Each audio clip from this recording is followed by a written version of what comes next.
Now we are actually being stalked by a mighty predator. Follow me this way.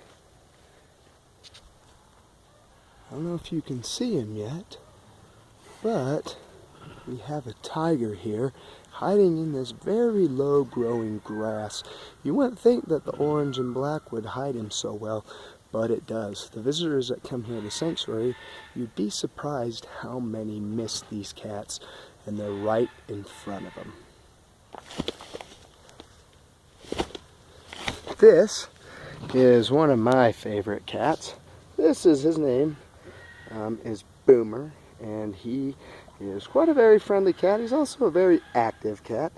He likes to kind of run and chase us behind this barrier, of course, and likes to pounce at the fence when we get close. He likes to play kind of the stalking game with us. It's kind of a playful thing because, if you can hear, he chuffs in the background as he does it.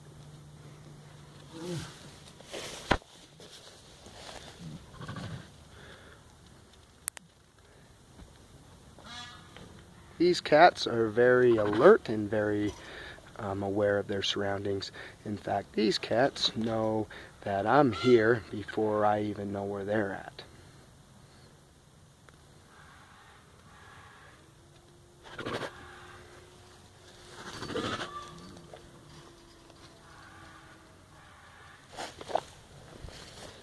What you almost saw happen was scent marking. These animals like to mark their territory with their urine, and we have a few cats that you'll see later on that are very notorious of doing that at people, like you about to witness with this tiger.